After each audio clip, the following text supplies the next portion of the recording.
Fernando, buenas noches, gracias por estar acá. Gracias, David, y te agradezco la gentileza de prestarnos tu espacio para difundir un poco uno de los mensajes de nuestro reporte. No, más bien muchas gracias por venir. Cuéntanos rápidamente cuál es el objetivo del estudio este año.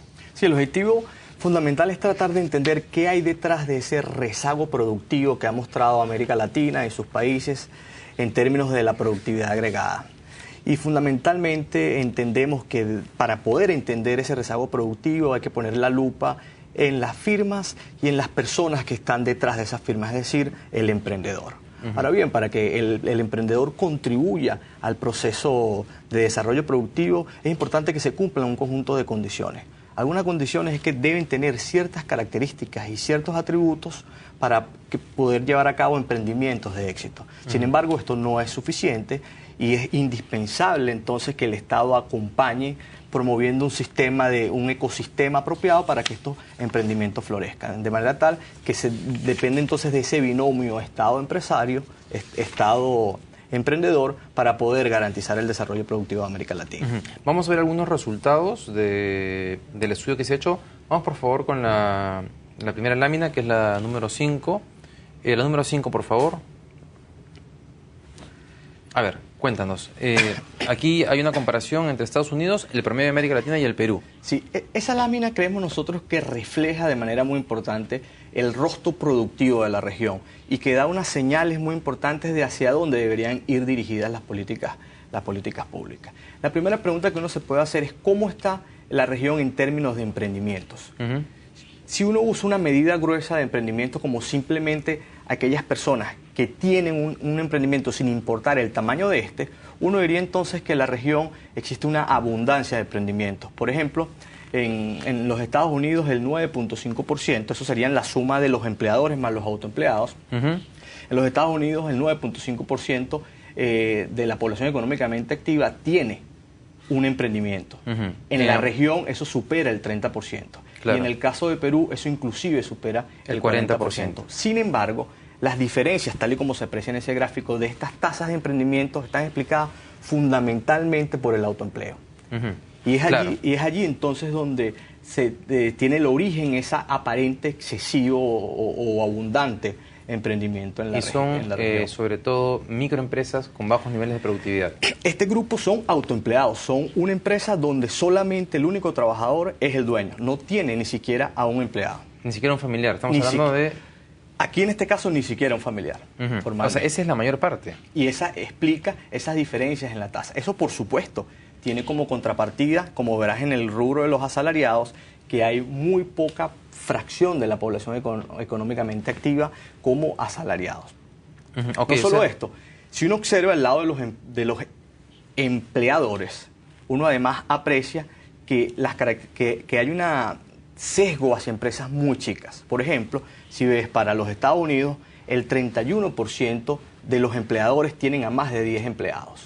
Mientras que para la región, menos del 10% de los empleadores tienen más de 10 empleados y para el caso particular de Perú, apenas el 4.6% de los empleadores tienen a más de 10 empleados. O sea, por eso estamos hablando que en ese rubro de empleadores, en el caso particular del Perú, hay lo que se llama las empresas familiares, sobre todo, que es un grupo de 4 o 5 trabajadores.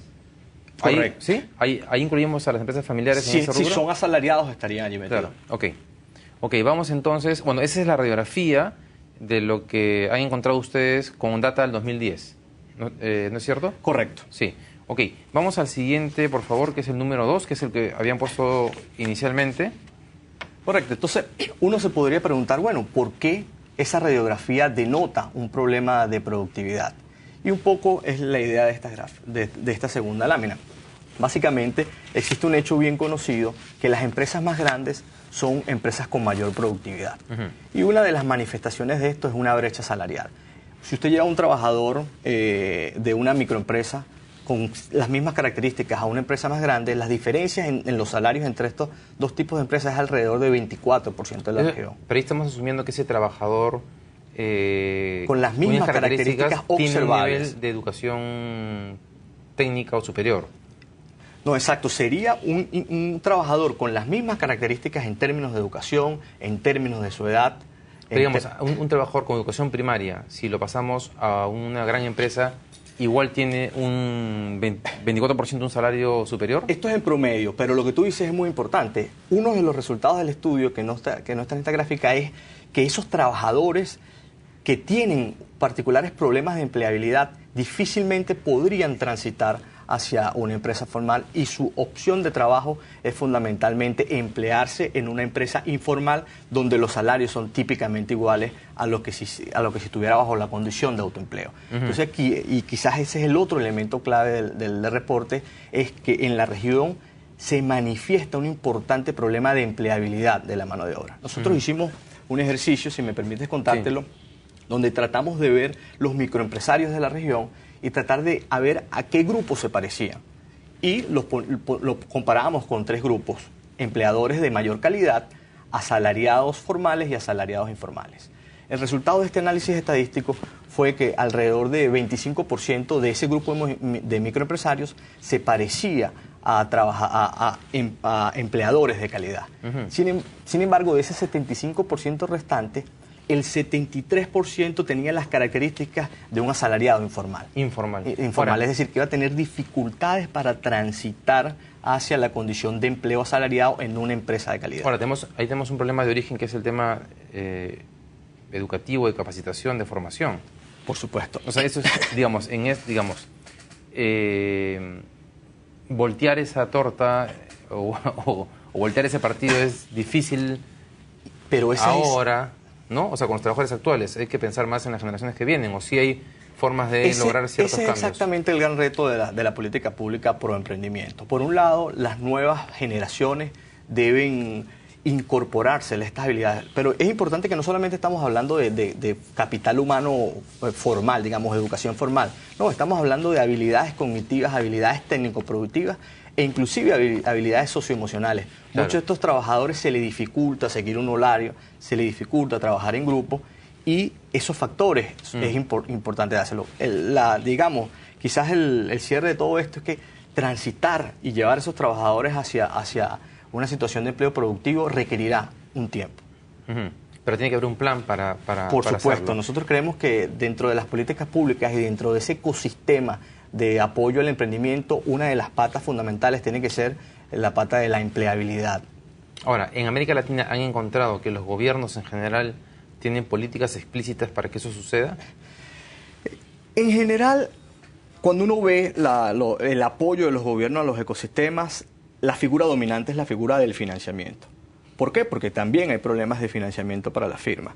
Y en alguna menor medida existen estas políticas de apoyo a la empleabilidad. Sin embargo, no es suficientemente claro de que se conciben pensando en las necesidades reales de la empresa. Claro, el financiamiento te ayuda a que la sobrevivencia sea menos dolorosa, o a crecer en cierta medida, pero no te asegura dar el salto que estás planteando que se requiere. Exacto, porque la firma dinámica ve como una limitación para crecer la misma calidad de la mano de obra. Ve que aquí estamos hablando de una especie de círculo vicioso que se refuerza. Las firmas no crecen porque, entre otras cosas, no consiguen empleo de trabajadores de calidad.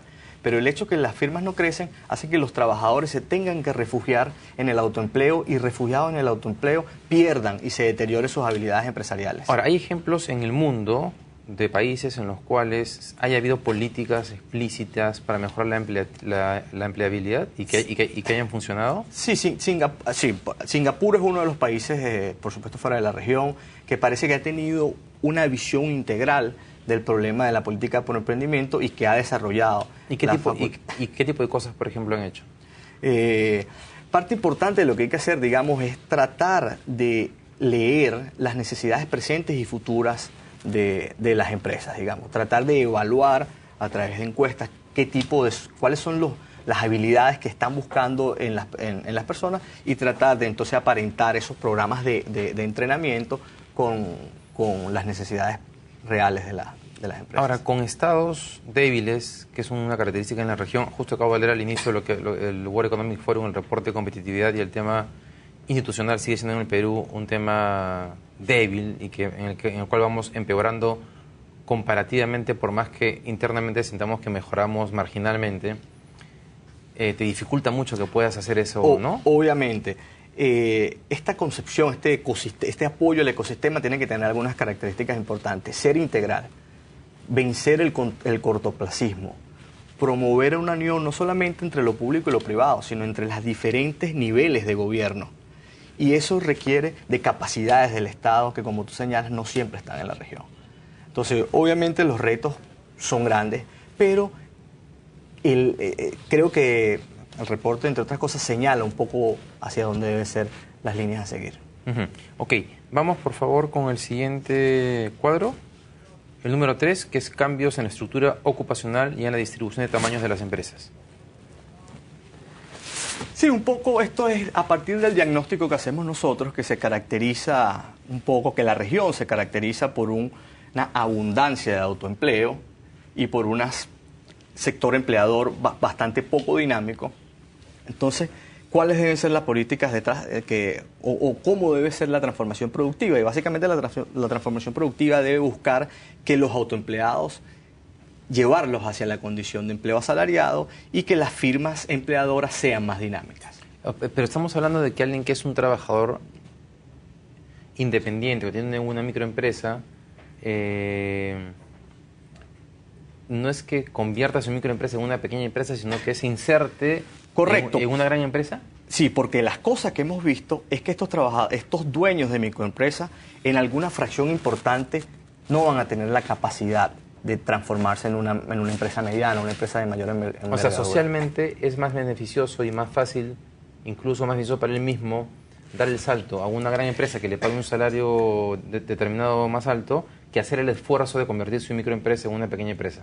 En general, sí, correcto. Hay de todo, como te digo. Este grupo es muy heterogéneo y hay una fracción que sí es posible graduarle y llevarle hacia unos estados productivos de mayor nivel, pero quizás la fracción dominante le convendría básicamente transitar hacia un empleo asalariado. De hecho, nosotros hemos hecho las encuestas y le hemos preguntado a muchas de estas personas que si tuvieran una opción de trabajo, que qué harían, y muchos de ellos responden que la tomarían, digamos, manifestando explícitamente que tendrían motivaciones de trabajar en condición de asalariado. Sin embargo, repito, sus características de empleabilidad hacen, en el momento actual, esta transición cuesta arriba. Ahora es interesante porque en un momento, en países como el Perú, que no sé si me dirás, tal vez si es que pasa lo mismo en región, pero menos. En el Perú en particular, pues el sector privado salió a manifestar abiertamente que hay un déficit en el tema de la mano de obra. O sea, hay una mayor demanda que oferta por técnicos, sobre todo.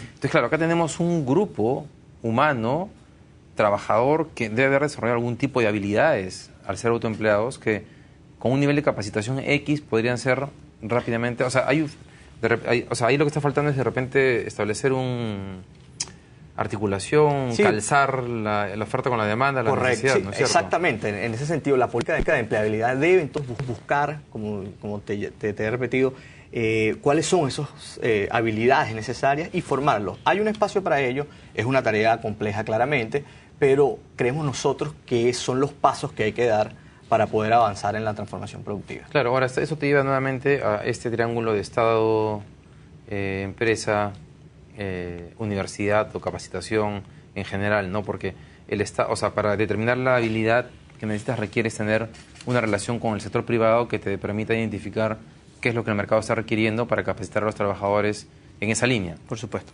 Y eso es lo que, pero en América Latina en general, en el Perú no funciona eso.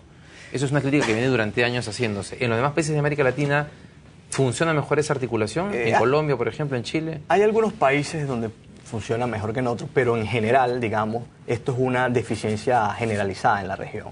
Y yo creo que las políticas públicas deben entonces moverse hacia promover, para poder incrementar la innovación, esos puentes entre las universidades y el sector productivo y entre el sector de desarrollo tecnológico y el sector productivo. Y en el caso particular del Perú, ¿estamos haciendo algo en ese sentido?